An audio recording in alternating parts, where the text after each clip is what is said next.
What's up, Dirty Sliders podcast? It's been a interesting week or so here. A couple of good races going on around the country.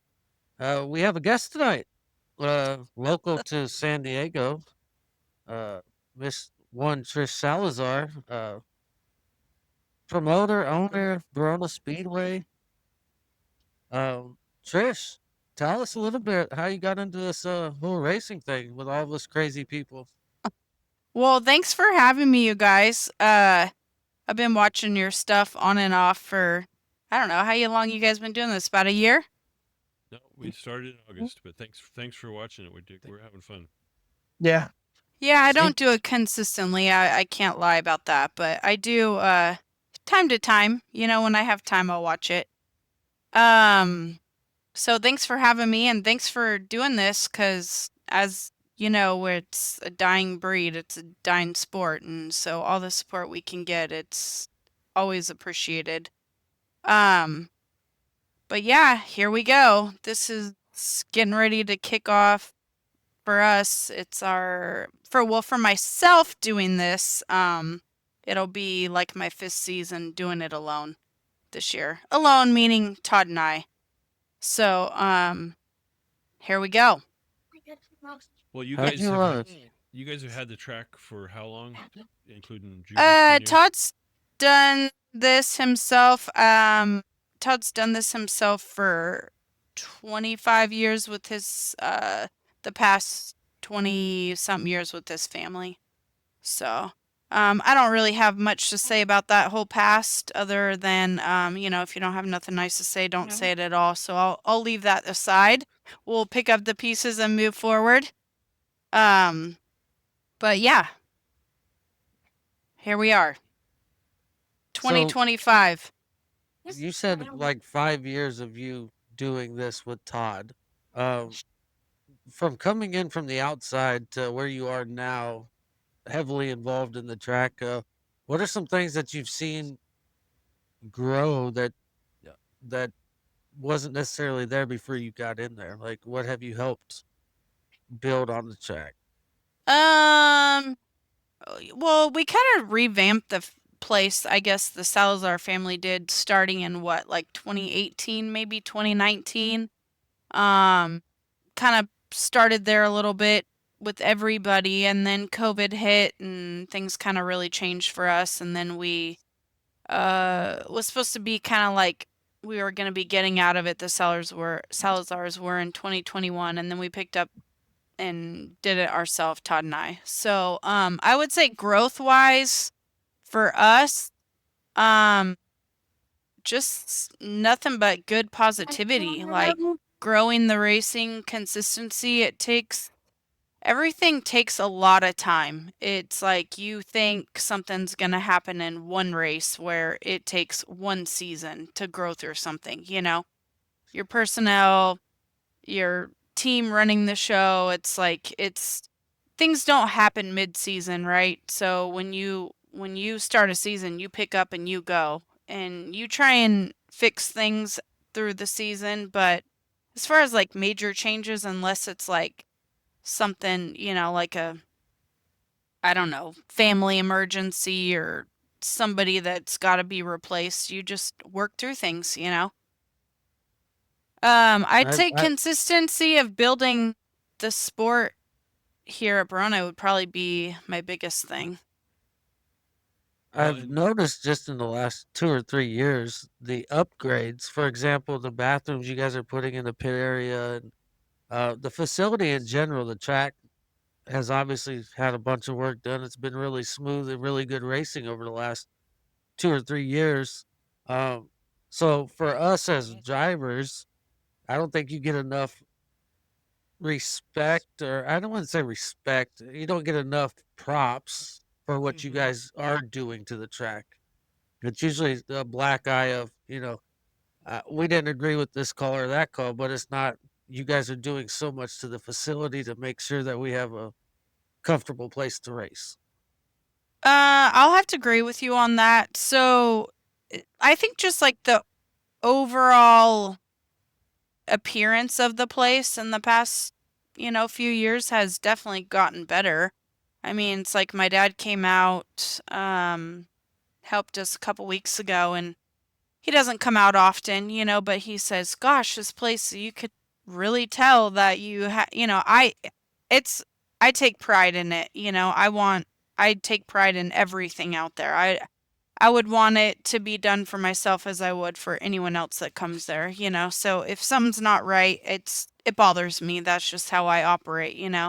Um, I try and keep making it better and bigger, and people aren't going to want to come to a shithole. I'm sorry, but and you only have so much money that you can invest, and some things you have to spend money on. You don't get a choice. You got to have a water truck. You got to have the equipment, you got to have the power. If the generator goes down and the turbo goes out, you got to figure it out. So certain things you don't really get a choice. But yeah, this year we gained a plumbing sponsor, and so that all kind of started. It wasn't really planned, but we've had this idea for a while, and it kind of just one thing happened and led to another, and now we got a plumbing sponsor, and he's willing to help us. He loves racing, and so yeah, next thing you know, we went from this idea of building a bathroom in the pits to now we put all brand new toilets in. So it is true. The promoters are rich people at a Barona I Speedway. don't know about that. It it takes a village, I always say this, nothing out there is I mean, it's on Todd and I's shoulders. It's our responsibility at the end of the day, but it takes a group effort for sure. So shout out your plumbing sponsor. Who is it? Proper plumbing. Scott. And Scott Scott is McAfill and Scott from is Proper Plumbing. he's a racer himself. He actually, yeah, raced the uh what is that? I can't think of it. I'm drawing a blank right now. Up in Paris. Yeah, he's The Demolition Derby. yeah. Well, Destruction. it's Yeah. a demolition cross, isn't it? It's not really a true Oh, derby. demo cross. Yeah. Yeah. I still want carded. I used to help Scott out with tires and stuff when I was running Ron's Tire and Brake there in Ramona. Oh, really? Yep. Yeah, and I believe he's newer in business. And honestly, he's tried to work with us for the past 2 years, and it just hasn't gotten to that point yet. So, Well, it's always cool when you can involve a local business. So a little bit of behind the scenes inside baseball thing. Really, Barona Speedway is the glue that holds Dirty Sliders together. Every one of us have raced yeah. out there, including Phil and Neilden, who aren't here, and they had other commitments.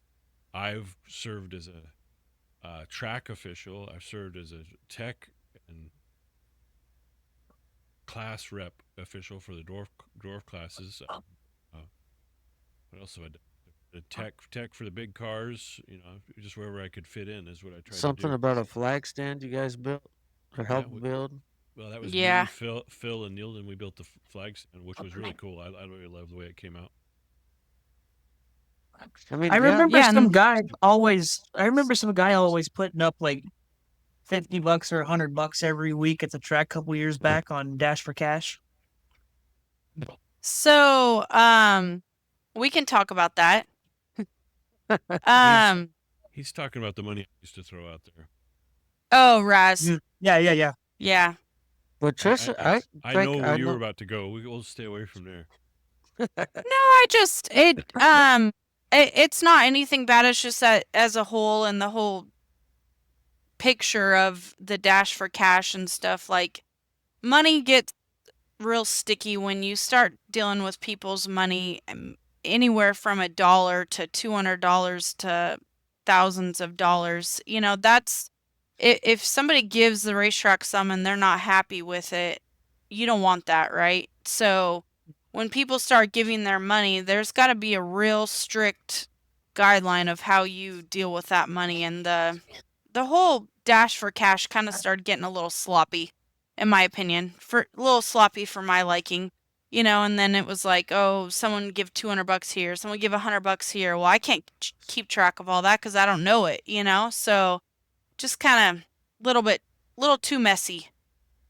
Well, again, this shows that I know a little bit behind the scenes. I know that there's one person that has put a lot of support behind the Barona Speedway and hasn't really asked for much, or if anything, and that's Paul Dyke with Alcohol Ford. He's been a big supporter of that track for years. I think he's been the longest supporter, to be honest. And yeah, the longevity of him is, I don't think anybody could beat him at all. And not to mention, he's a great family friend to, our personal family, Todd and Tatum and Ty, in our wedding and everything. And yeah, he's been amazing. I don't think anyone could top him. The thing is when you get a true, real sponsor that wants to support and help, they just want to help, and they want to give. Then you got the ones that'll give and they're not really.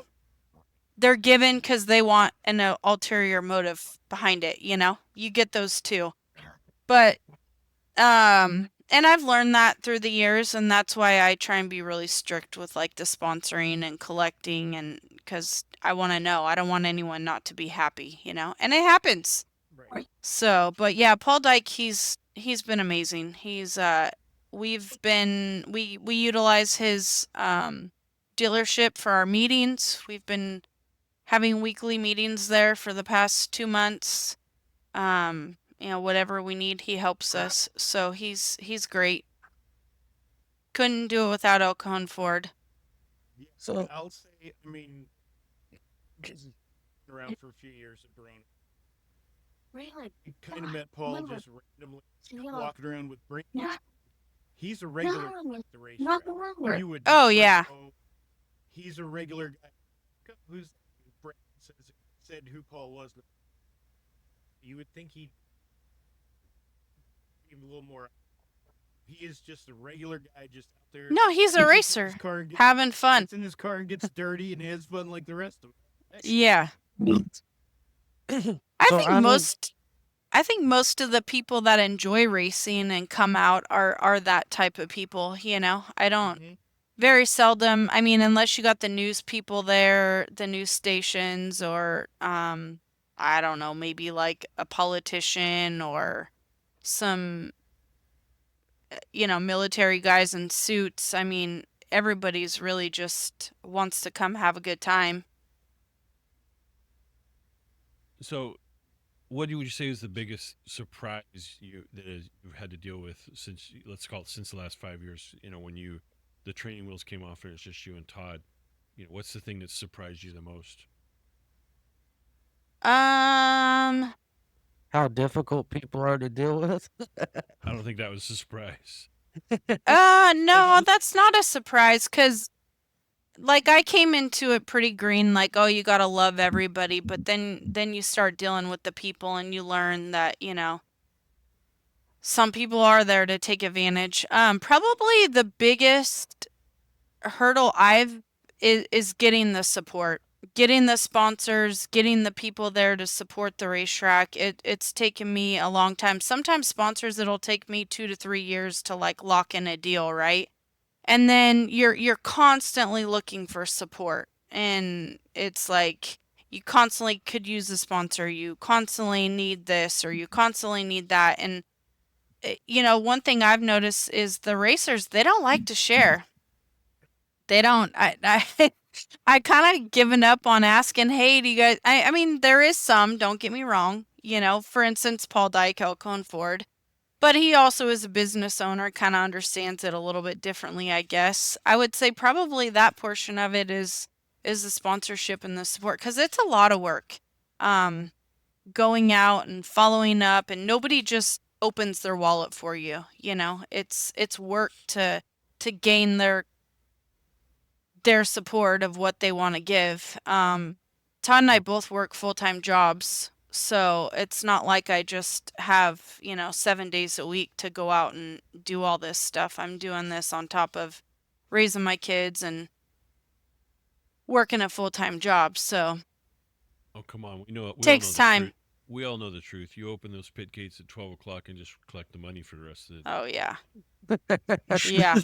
So speaking of raising your kids at the track, your daughter's pretty heavily involved, and she's doing an amazing job. But did I Yeah. not see your son in a race car this last practice? Yeah. Yeah, we can thank Eric Evans for that. Yeah. But you know, I'm super excited about it.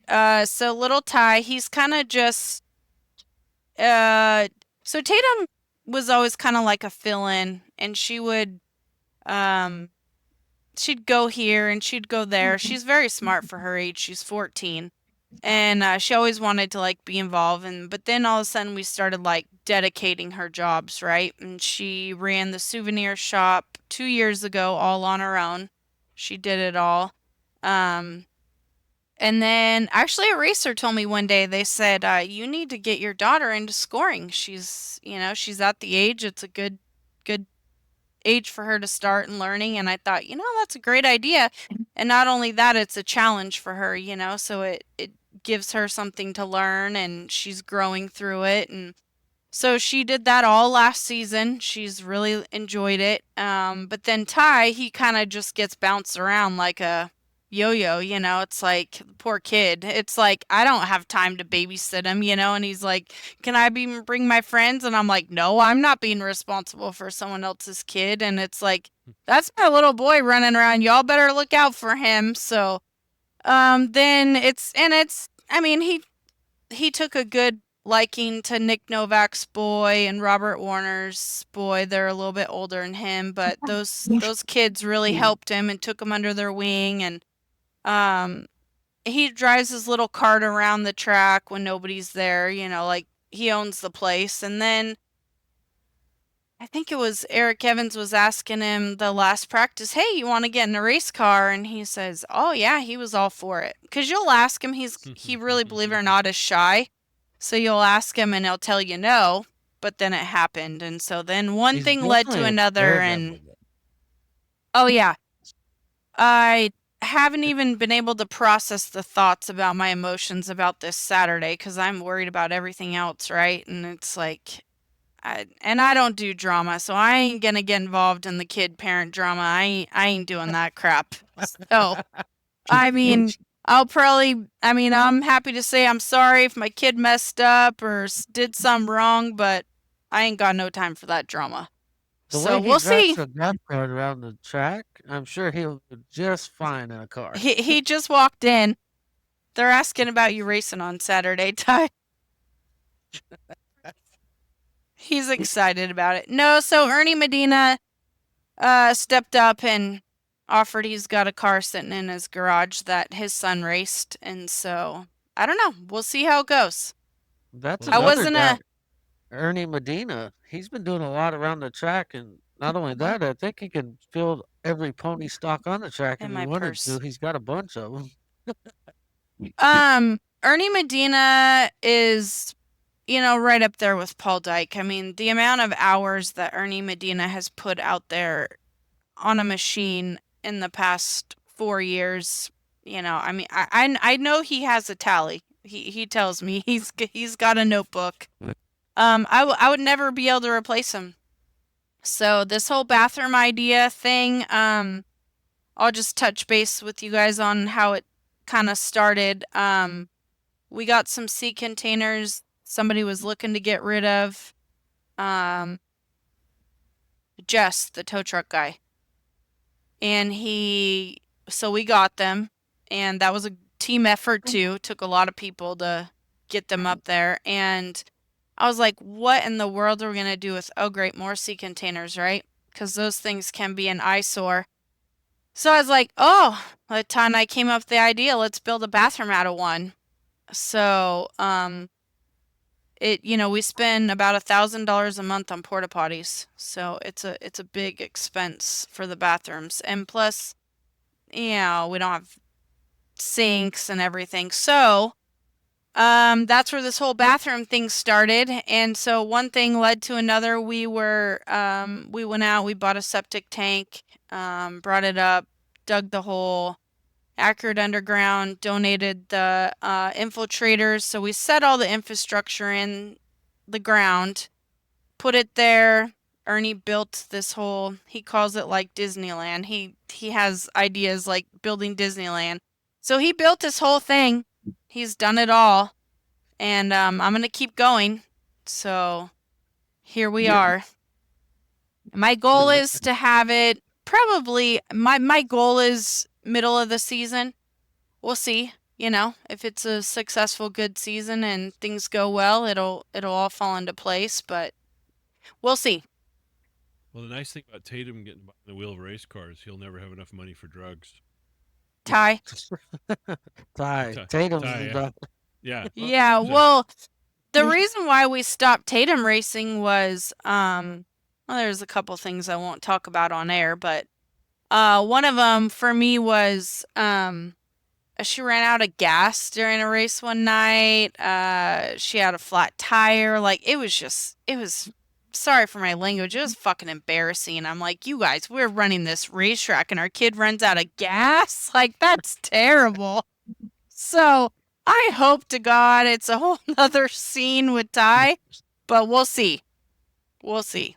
I mean, coming from myself, I mean, I've pretty much helped you guys at the track with. I started out corner worker, flagman, announcer, whatever. I've done everything. I'd put you anywhere, Brandon. Look out. Well, so what I was going to But if say it's in the is, corner, I don't a want lot of people me. don't realize the amount of hours that go in there from Oh. volunteers and all the Oh, people yeah. that help get the show going. I mean, I'm not out here collecting a paycheck. If I was out here collecting a paycheck, I wouldn't be working a job and I'd be out getting sponsors 7 days a week and I'd make the place work, you know, but it just I don't know. It's Barona Speedway. It's supposed to be a hobby. It's not like, you know, it's a business to our family, but it's not like, I mean, poor Todd, you know, I mean, that man's been running these machines and that water truck for how many years? And it takes a village. It really does. We could never, ever, ever do this alone. And the more support we have, it's better for everybody. And I don't go out there talking about I, me, I, this, I, that. It's we, you know, because it really is. and that's one thing I've noticed is you guys started becoming more of a team. A couple years ago it was more like individualized, like go see this person, go see that person. Now you can go to pretty much anybody, and everybody's in communication on what's going on. Yeah, it's important. I mean, to run an efficient show, we all got to be on the same page. I If just you're don't not, think you're just people. I don't think people pay attention to that. It's not just opening the gates and then closing the gates at the end of the night. It's Todd's there all week before a race, and all your workers are there before the gates open to get stuff set up and going. It's the Oh, yeah. hours that It you takes don't us get a enough week credit for. prep. Takes us a week basically to prep for race day. It's every day. It's something. No, we don't. I'll tell you. I was thinking this today. I would say probably 9 out of 10 racers know what it takes. Yeah, but everybody Just wants to for- tell you how to do it. Oh, Everybody's they got all their have opinion. great ideas. They all have great ideas. As far as things I've noticed in the past, been there for 4 years, I think now racing for Barona. Just efficiency with which you guys go rolling. Unless there's a one-off of something to. You guys are rolling races as quick as we can. Oh, get ready, sir. We're going to be faster this year. Get ready. Oh, I'll just stay in my car, Trish. But yeah, No. that's great. That's what keeps people in the stands and makes. Yeah.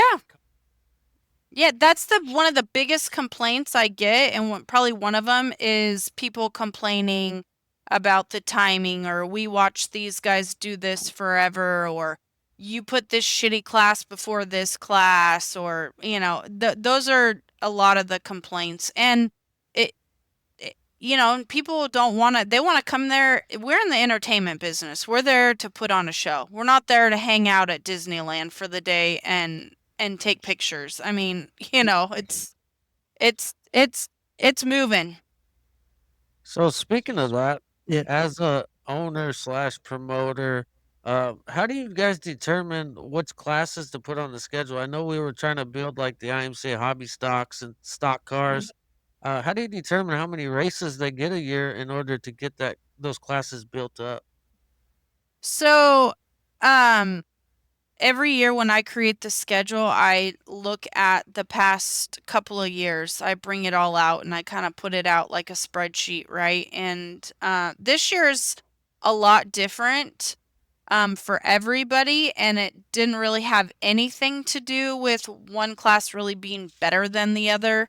It really had to do with kind of the scheduling. Um, the landlords told us this year that we could take 4th of July off, so I was like, heck yes. So we did that.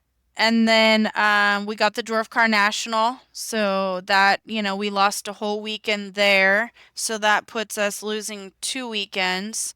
Um, we got the Monster Truck Show, they gave us the date. That was the date that worked for them. So that's 3 races, right? And then it was like, do you run 2 races and then take a month off?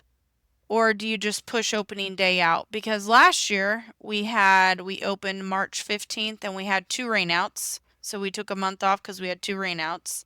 That's a big factor. It's our wettest months in California are February, March, and it just, regardless of what people say, it's gonna rain, so that's a big factor. So that right there, it cuts us down to 14 races. So that was 4 short of last year. So you take that and you're consolidating basically everybody. Any thoughts of like a turkey night race? I know like Yuma closed down, for example, and they ran the turkey race. Paris used So to have one, and it seemed like it brought a lot of cars. But any thought about bringing something like that to Barona, try to capitalize? this is my thing. Anytime you make change, it takes time to build it, right? So if you say you added a turkey night, kind of like the summer shootout, this is going to be our 3rd year doing a 2-day show, 4th year doing it, right? So in every year it kind of you grow. So to do something, you're stuck to it. You're like you got to, for the longevity, you got to keep it going. We've done that a couple of times. It was not successful. So I'm very leery of it for a few reasons. Come October, I'm tired. And you got your banquet, I mean, then you have Christmas. So, and it all just takes time. And the weather, it gets cold. It's either super hot at Barona or it's super cold at Barona. And we got like no fans in the stands in November. And again, you go back to the change. It takes time, So even like the Friday night racing, summer shootout, 300 spectators max so far every year.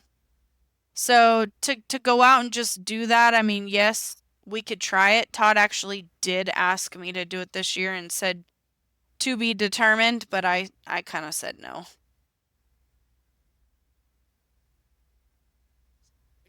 Kind of like that. The Trink or Treat is traditional race of the season for Barone.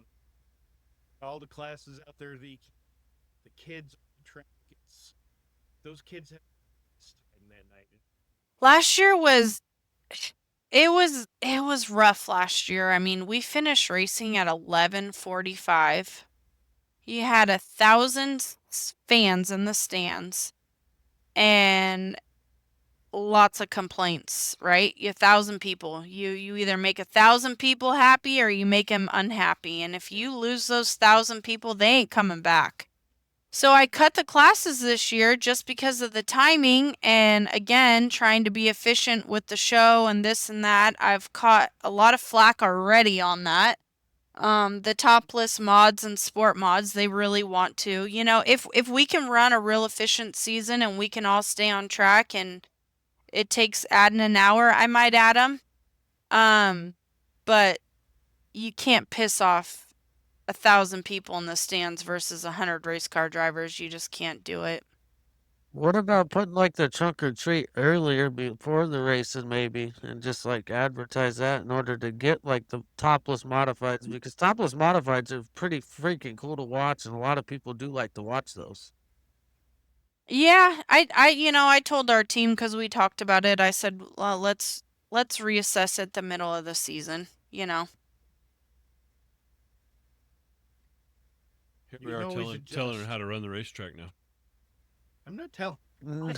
I Nobody's know, knowing I how to know. run the racetrack. I tell you what, Trish. You were talking about Paul Dyke earlier, and I got a little connection with him on that sport mod that I have, and so, I understand him and his family and their passion for racing. But going out there running that sport mod at Barona was a lot of fun, and then doing that topless deal, like I'm sitting in the car and I'm like, I can see everything, all the lights shining inside. I can see all the little dials and gauges and everything. But then you get out on the track and you get that tunnel vision and you totally forget that that roof's not there. But watching the reaction of all the kids come up and all the cars and whatnot, I mean, it's one of the coolest things. I'm just a little guy doing a little thing over here, but they look at you like you're just the big dude on the block, and it's Oh super yeah. cool that they have that much excitement over it. Oh, for sure. Yeah, it's a great event for the community. And that's, Todd and I went to the promoters convention this year for the first time in our little debut. I mean, I think Todd has gone to it over his past 20 something years, maybe a time here or there, but we went this past December for the first time to Reno and learned a lot. It was 2 days of classes and you try and capture as much information as you can, and you got to get involved with the community. Racing ain't going to grow if you don't get the community involved. We need the community's support. And so that's, going to car shows, doing things, anything you can do to try and, capture the audience. And again, I think, over all the hard work that we've continuously keep trying to put in, I think it's going to be a great season. I really do. Last year, we had our fan count was consistent with 500 all season. So this year my goal is 6, get back into the 7 and the 8s. Um, I don't know. Any chance on getting cars behind the grandstands for intermission like we used to do? That was kind of Yeah, fun to get the kids involved in that.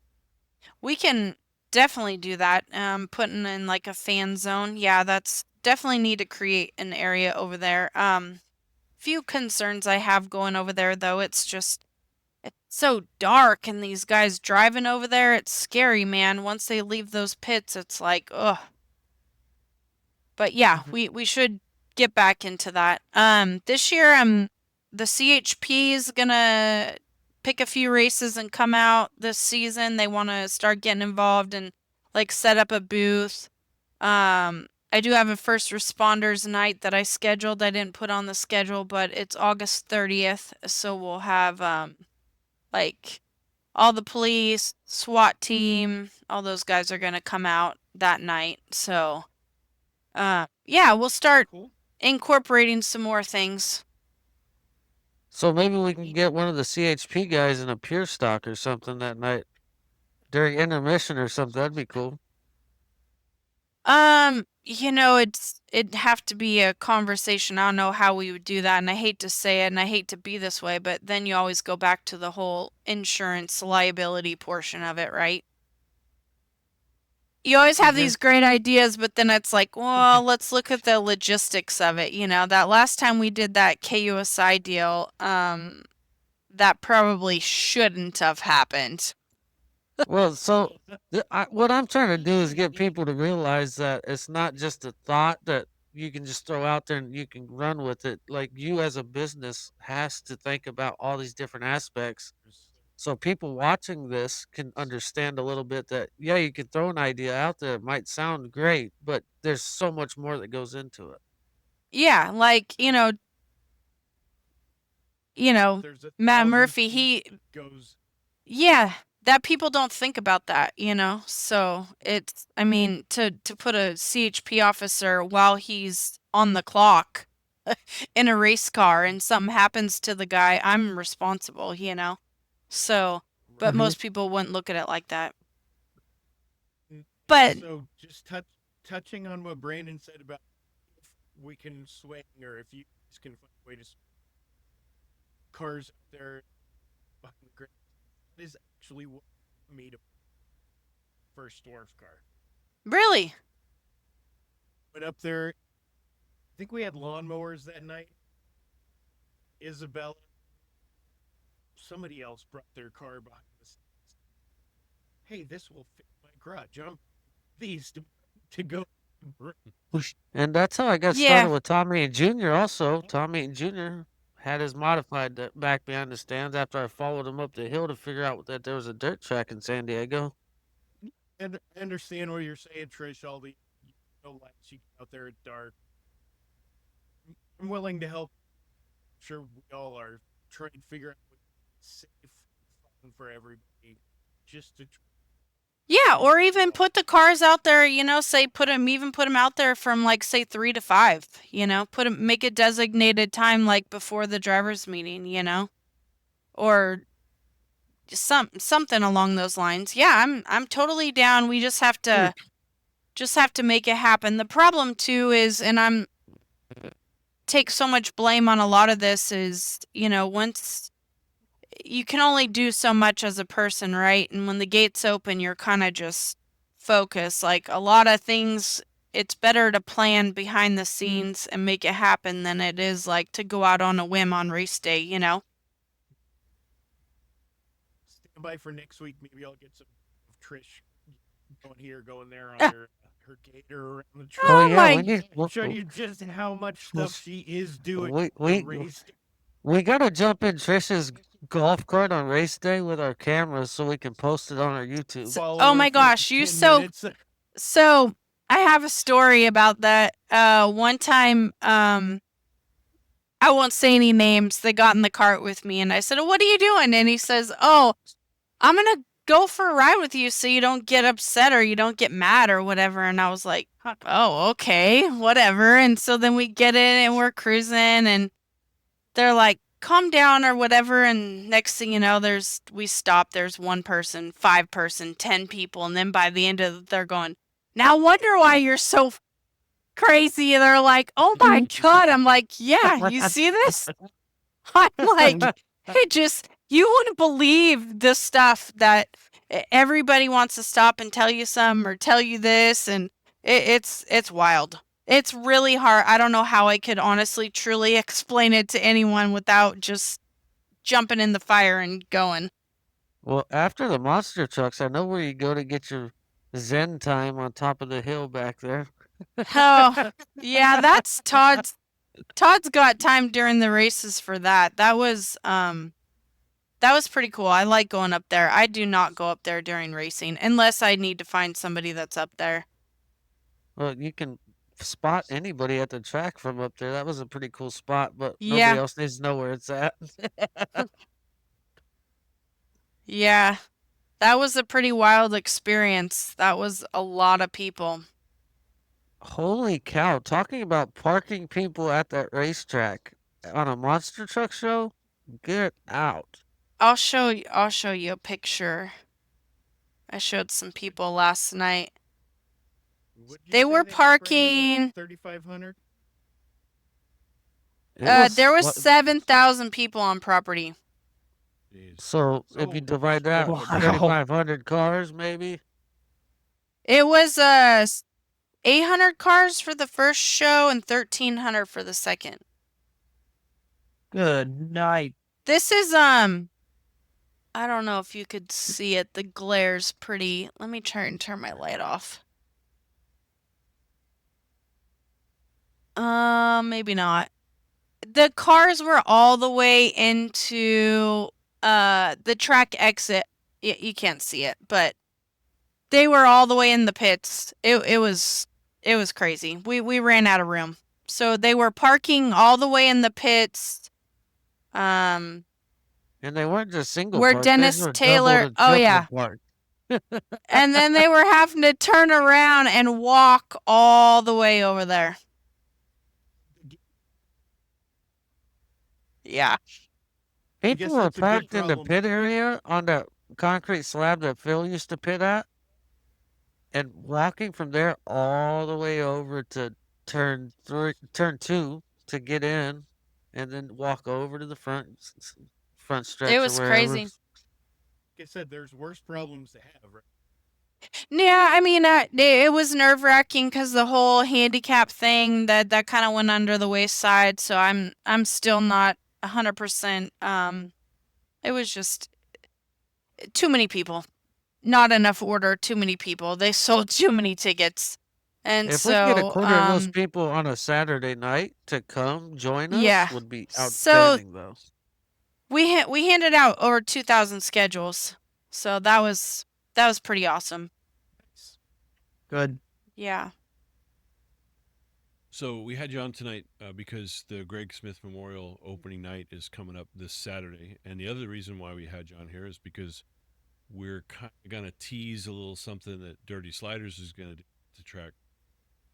We don't want to get into too many details because I don't want to give anybody a heads up as to what we're gonna do, but it's gonna be something for the youth drivers, the kids, and it's going to be unique. It's going to be something that's never been done at the track. I already talked with you about it, and you gave us the green light, which thank you for that.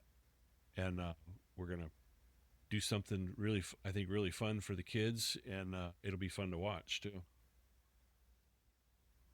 Well, I appreciate you guys having me on. I don't know, I could sit and talk for hours and days about everything that, goes on. You probably still wouldn't get it cuz I'm still learning. But I'm looking forward to it. I'm ready to get going. It's starting in April. I feel like I've been racing already for months and I haven't been racing, so I'm ready to see some cars. Um, Well, I got one more thing on the Greg Smith Memorial. Trish, I just on my part, I want to thank you for allowing the ACB one Amphibious Special Battalion one's color guard to come out on Saturday night Oh and yeah. do parade the colors I'm for the national anthem. super excited about that. I'm very thankful and appreciative that you open the doors to make that happen. I've honestly myself I've always wanted to do it. I've wanted to get involved with the NJROTC here in town at the high school. I just hadn't ever made it happen. So I greatly appreciate your help, and anytime those guys want to come, the door is always open. Thank you for letting them do it. I thought Yeah. originally I kind of thought, I don't know how excited these guys will be because it's a Saturday and non-work night. They might want to be going out clubbing or partying or whatever. Well, there's about 7 members on the honor guard team, and they only take 4 when they do a ceremony. And every single one of them wanted to do it, where they made them basically they made them do what's called a drill off, but they made them do the ceremony until they finally picked the final 4 members. Oh, really? Well, I hope all of them Yeah. can still come. We'll get them all up there. Heck Yeah, they're all welcome. Okay. so Well, coming Those from other me 3 to before get better. before we close up, I do want to personally say thank you for one allowing me to jump in and fill in for like Dirt Dude, for example, on the summer shootout, or just let me Of be course. involved. But giving us a place to race, like I said, I've obviously been a troublemaker at the track, and there's no hiding that. I'm a troublemaker guy, right? But you give us a place to race, and you let me have fun in my domain. Oh, you're welcome. I appreciate. A simple thank you from a race car driver, I will tell you, goes a long ways. It really does, and you don't hear it from many of them. Well, it's a thankless job being a track promoter, quote unquote track owner. Yeah. And it goes unappreciated a lot, and the amount of Oh, work yeah. and effort that you guys put into it is definitely appreciated by all of us. Dirt track racing is alive and well in San Diego. If you get a chance to go out to Barona Speedway and catch some racing, you will not regret it. I want to echo what Brandon's saying. I mean, I'm sure at times I've been guilty of one of the volunteers or Just when we had I to call do- 911 for you and stop the track. I wasn't even upset that time. That was a vicious attack of vertigo that tried to kill me in practice. But thank you for doing that. I was think worried my about wife- you, man. You were. I know everybody was. I think my wife drove faster than probably ever driven in my race car. Well, that's not very hard to do. Oh, This is what happens every week, Trish. But if I ever say anything to a volunteer, the race car, track over, hey, sorry, I mean staging goes every. Hey, we all get heated, man. You're in the moment, and we're in the go mode that sometimes things happen, and I'm just as guilty myself, but like I said, when you screw up and you did wrong, to go back and apologize, it goes a long ways, Not me. I'm a perfect little angel. Oh, yeah. Pretty sure she knows you well enough. But no, I mean, like I said, they are all. I mean, a lot of those are volunteers. They don't have to come up. They don't have to spend this time No. the track. They could go do plenty of other stuff. So I'm very appreciative. Well, and that's the thing. It's like, if we all keep the line of respect to each other, we're all out there because obviously we enjoy it, or we wouldn't be doing it, right? So you got to Right. kind of always try and keep that into perspective. And that's what I told my team the other day. It's like we come out here, we work together as a team, we do this because we enjoy it. We're here to have fun. There's far less of us doing what we do than there is of you guys wanting to race. And if you take that out of it, it just it ruins it, and we don't want that. We don't want that. So Speaking gotta- of teams, if somebody wants to volunteer, are you guys looking for more volunteers this year? just let us know what you got. When there's always something to do, it just depends. It takes some qualification. Very non-committal. On to Trish's, like, we're all just here to have fun. How I look at every race weekend, it's what I pay to get into the race. Start that game, I figure I make a few bucks every night. Yeah. Gas and all the other stuff. Yeah, or you don't get wrecked. Well, yeah, take that out of it too. Well, thanks again for coming on tonight, Trish. We really appreciate it, and we hope you have a great season, trouble-free, drama-free, stress-free. We all know that's not Thank gonna you. happen, but I appreciate that. before we go, I want to bring up again, we have a Patreon now. It's www.patreon.com/dirtysliders. And there's multiple ways on there where people can go on and support this podcast, and we would really appreciate it. Help us upgrade microphones and lighting and do things that we want to do. Computers that have cameras. Yeah, those are nice. Sorry. On the Patreon tomorrow will be shirts for the track. Be shirts for sale this weekend. Also, check out Barona Nice. Speedway at baronaspeedway.com. All right, John, before we go, throw our socials up there. So Raz hit our Patreon. We got Dirty Sliders on Facebook. We got Dirty Sliders on Instagram. Dirty Sliders. So hit us up, like, comment, buy a shirt, tell us what you want to hear about. We will make it happen. And Maybe even a microwave sticker. Thanks to all the people who subscribed this week. We picked up half a dozen subscribers this week. That's pretty awesome. So Oh wow. we're How often do you guys do this? Once a week? every week. Remind and me. At any given time, there's a dozen or so people listening. And how do you guys get how do you guys get your guests? Like, are you looking for guests like constantly, or? It's people we know, from one aspect of racing for another. And we're pretty much always looking for somebody fun. Oh, look at that. There's the microwave sticker. Totally microwave. God Where? dang We microwaves. need to get one for Trish in her golf cart. Here you go. Oh, got two. Oh, for the Yeah. microwave stickers. All right. I'll take That's one. your microwave sticker, Oh. Trish. I'm looking for something I could share, but I don't really got nothing.